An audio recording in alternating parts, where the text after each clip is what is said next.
Long ago, there were no nightmares, only memories. Memories of what people do and what people see. Around the 5th century, when Germanic tribes settled in most of Western Europe, there was a certain lord. Like many lords of the time, he acquired land. He took the land, as everyone took the land at that time.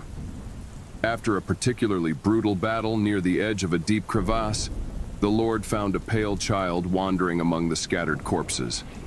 It was a girl, blackened by smoke and stained with the splattered blood of the fallen. She had black eyes and a deformed, misshapen body, so that even brave soldiers avoided her gaze and stepped out of her way. This lord was a generous man, loved by his men and his people. He took pity on this cheeky little girl, took her in and raised her in his castle. He named the girl Nocturne because of her dark eyes and her peculiar habit of staying up late at night to avoid sleep. Despite her appearance, Nocturne soon showed her talent as a jester, making her lord and neighboring nobles laugh and enjoy her stories, tales, and tricks. The lord also had a handsome son, a prince who would one day inherit the throne, castle, and lands. The prince, like all young men, was always by his father's side, enjoying the girl's antics as she told stories and riddles to the delight of the crowd. But every night the prince watched as the Nocturne whispered in the lord's ear at the end of the day. The prince had his doubts about this girl clown, and it seemed to him that his own father was fascinated by this grotesque and deformed comedienne. Eventually the prince came of age and prepared to leave the castle to study. The prince embraced his father tightly. Leaving the only home he had ever known for the first time, the prince looked back at the castle and at the people surrounding his father, who waved to him. The last thing he saw before the castle disappeared from sight was the Nocturne whispering in his father's ear by his father's side. The story arrived during the prince's last year of school. At first it seemed fanciful. His father had turned into a monster and ravaged the land. The lord imposed harsh taxes on his people, imprisoning those who could not pay, locking them in the basement of his castle to undergo some sort of trial, and eventually to await a horrible death. At parties that fed on extravagant sin, there were stories of the lord raging against others, often using guests as bait in heated disputes, and holding in chains guests who disobeyed his views or commands. Neighboring lords and landowners avoided the castle, fearing stories of torture, and stayed away from the screams that continued late into the night. And what was told without ceasing in the chilling testimony of each witness was that a girl named Nocturne was there, emitting strange whispers that could only be heard by the lord's ears. Nocturne seemed to be immune to the duke's blood rage, or the very cause of it. Now that this madness was consuming his father, the prince was told that neighboring lords were preparing to lay siege to the castle and divide the estate. According to recent accounts, most of the castle has been abandoned, and only the lords and Nocturnes live within its blood-stained walls. As the prince approached the castle, he rushed past villages he remembered from his youth. The once vibrant villages were now shells, full of the hungry, the desperate, and the dead. The roads of the castle were littered with bloated corpses, and the stream where he had played as a boy was stained red with blood. The prince drew his sword, dashed it into the castle, and called for his father. The lord's feeble voice came from a cracked bench in one corner of the throne room. The prince's father, emaciated, eyes sunken, hands trembling, stood weakly and extended his hand to his son. The prince embraced his father and asked if the story was true. The lord nodded, shame on his pale face. The prince gripped his sword tightly and cried out to Nocturne, vowing to end the reign of this abominable madness. She appeared behind the prince and whispered words of welcome. She sat on the lord's throne, her small, crooked body dwarfed by a huge golden chair. The prince leaped at Nocturne, but his sword was stopped inches from Nocturne's throat. Nocturne was not a girl, but a witch who had risen from hell on the battlefield that day. It was her whisper in his ear, her foul little voice, that spread madness. The lord said that he had locked Nocturne in this castle because he feared that if her story spread throughout the country, it would cause the same horrors that had happened in his own home.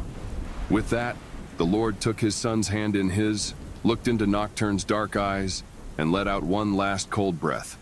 The prince's eyes filled with tears as he saw his dead father. Nocturne laughed. It was a small laugh, but a laugh that filled the prince with rage. The prince stood up, stared into the little witch's eyes, and in one swift motion he thrust his sword to her hilt. Nocturne's laughter faded and her eyes bulged black. Black blood oozed from her stubbled mouth. A watery, bubbling sound welled up from deep within her, trickling down her throat and past her bloody lips. It was the last whisper. The evil sound echoed throughout the castle, over the gates, across the estate, and into our world. Years passed. The prince was eventually killed in battle, and the castle was divided among the nobles. The story of the Nocturne, the lords, and the prince was almost lost to the passage of time and the long shadow of a growing old Europe. But there are still those who share the story of the sleepless Nocturne, the story of the girl who was something other than human, a creature beyond sleep and the rule of night and day. For what the king said to his son that day was true. When Nocturne was killed, she was released into the ether and drifted into our world. She is now free to whisper to many, not just one old lord. The stories, tales, and riddles she whispers now reach use all while we sleep. Goni are the kings and dukas and the old lands. Now there are factories and industry and automobiles and airplanes. But the Nocturne remains, creeping silently into the bedrooms of men and women, especially children. Like her long-dead master, she whispers in your ear while you sleep, infusing you with vile tales of horror, dread, and the drip, drip, drip of human poison she has witnessed on this earth.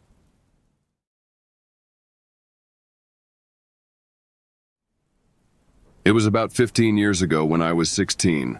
I lived in the country and it was summer. Every evening that summer I would meet up with my friends and we would walk along the country roads, drinking beer and smoking cigarettes so that no one would see us.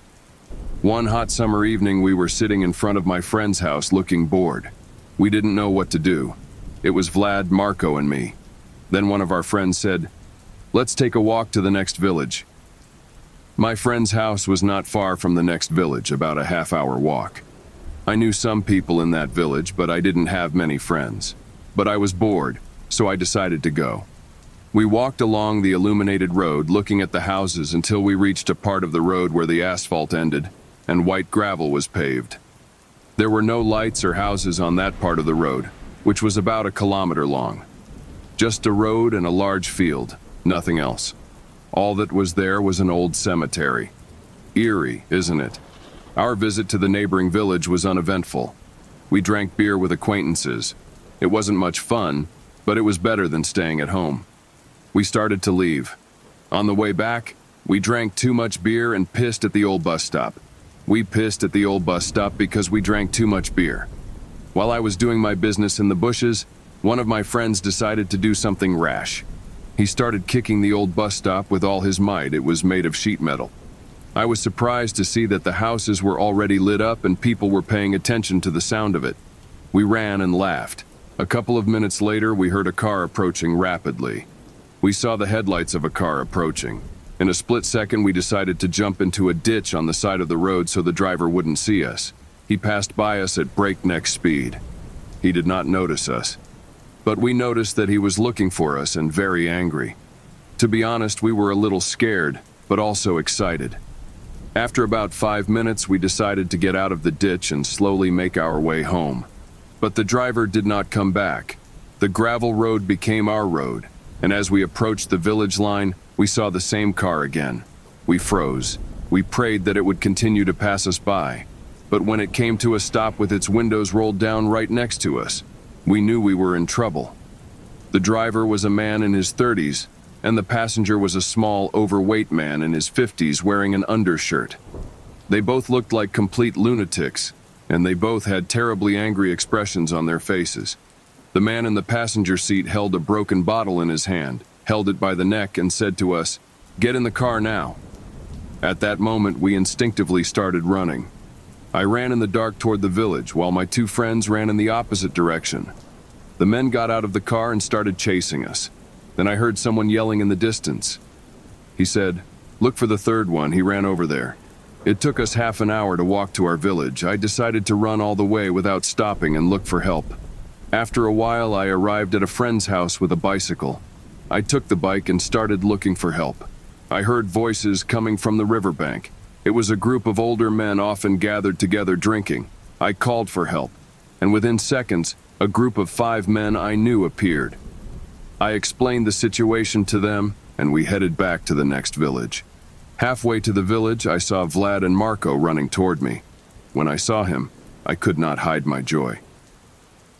"What happened? How did you escape?" I asked. It was a small village store where old men sat drinking schnapps. It was fortunate that one of those old men knew my father and stood between us and the two men. The old man told the young men to leave him alone and go home, but they would not give up so easily. After a few minutes of arguing and when a few more people stood up for us, the duo that had been following us gave up and decided to go home. We stayed with the old man a little longer and thanked him for helping us. After that, we kept running until we saw you guys. We all went home. I never went back to that village again. I will never forget that night.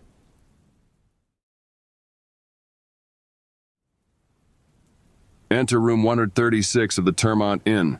Sit on the bed facing the mirror and count to 10. If you can count, I'll give you $20. Because I'll get in trouble with the room owner? I asked. No, sir, it's not. It's been under renovation since the 80s. There's just caution tape on the handles. There's nothing to stop you going in. You want me to sit on the bed and count to 10? He nodded. Just count to 10. Do you have the money? He showed me a crisp $20 bill. All right, I said. I turned it and walked through the double doors of the Termont Inn. Inside the restaurant, many people were chatting and having a good time. The waitress was busy with drinks and didn't notice me coming in. He slipped into the farthest hallway without anyone stopping me. Once I was out of sight of everyone, I darted down the hallway toward room 136. My friend was right. There was only caution tape on the door. The handle was rusted, unlike the gleaming brass of the other rooms, and the paint on the door was chipped and deteriorating. I opened the door. Inside was an old bed with ghostly white sheets. The carpet was rose-patterned, matted brown from water damage, and smelled something dank and musky. There was little light coming in through the windows, which were covered in dust and dingy dirt, and let in no more than a dull gray. In the corner stood a mirror taller than I was. I suppose I could say I told my friend the number, but I felt I had to say it since I had been brave enough to come here. I sat down beside the mattress and closed my eyes. Tsatsu, I sighed.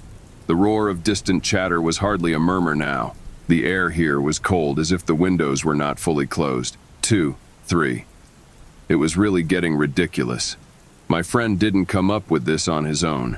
It was a well-known rumor that this room was haunted, and 1 or 2 people who had entered this room had screamed and left.